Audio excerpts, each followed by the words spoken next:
पाकिस्तान ने तुर्की से फिर मांगी है मदद।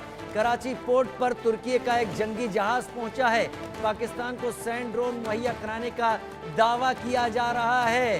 हालांकि कहा जा रहा है पाकिस्तान की तरफ से कि गुडविल जेस्चर है, लेकिन इसके जरिए क्या किया जा रहा है भारत भी समझता है, क्योंकि भारत पाकिस्तान के बीच तनाव चरम पर है। इस बीच तुर्की का एक युद्धपोत कराची के हार्बर पर पहुंचा है। जो तस्वीरें आप देख रहे हैं पाकिस्तान के नेवी के कर्मचारियों की, जो कि पाकिस्तान और तुर्की का झंडा लेकर इस वक्त हिलाते हुए दिख रहे हैं, और पाकिस्तान और तुर्की के नेवी के अधिकारी कर्मचारियों में बैठक हो रही है।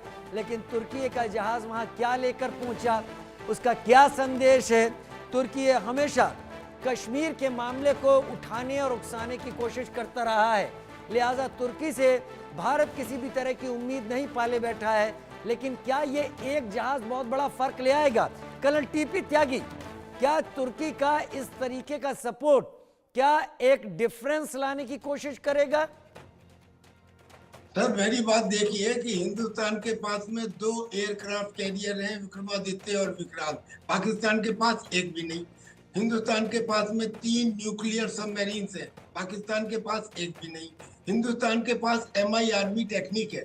MIRV टेक्निक का मतलब होता है multiple independently targetable return vehicle, यानी कि एक लॉन्च में, एक शॉट में 10 अलग अलग वॉरहेड से आप 10 टारगेट को डिस्ट्रॉय कर सकते हैं। So it is not only the Karachi port but internal targets also of Pakistan which can be destroyed by this MIRV technique. अब बताइए, इसका मुकाबला पाकिस्तान का अगर एक वारशिप या 2 वारशिप या टर्की का भी एक वारशिप मिल भी जाए तो वो कोई आपस में एक दूसरे के सामने वो कंपैरिजन का सवाल ही नहीं उठता। कंपैरिजन का सवाल ही नहीं उठता जहां तक नेवी की ताकत की बात है। और ये हम पहले भी दिखा चुके हैं। आज की तारीख में सिचुएशन बहुत डिफरेंट है। आज तो हमारे पास में स्टैंड ऑफ कैपेबिलिटी भी है। राफेल है, राफेल का तो मैंने जिक्र नहीं किया अभी। Rafale, Apache helicopter, combat Apache attack helicopter, तो इन सब को देखते हुए मैं नहीं समझता कि टर्की का वो जहाज उसमें चाहे कुछ भी आया हो कुछ कर पाएगा।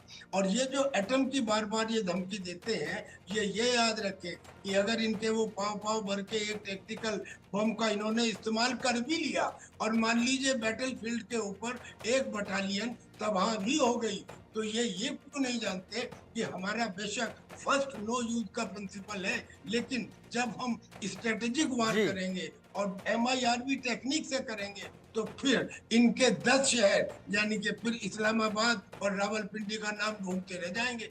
क्वेश्चन ये है कि it is the counter attack capability of India, the nuclear capability, उसका दिमाग मैं भी आपसे सहमत हूं और मुझे लगता है कि न्यूक्लियर वेपन्स डेटरेंट की तरह काम करते हैं। इस जंग में पाकिस्तान जितना भी चिल्ला ले, हिम्मत उसकी भी नहीं होगी, और भारत भी न्यूक्लियर वेपन्स को डेटरेंट की तरह ही रखेगा। कन्वेंशनल वेपन से वॉर होगा। कर्नल टीपी त्यागी, बहुत शुक्रिया इतना वक्त निकालने के लिए मेरे दर्शकों के लिए और ये जानकारी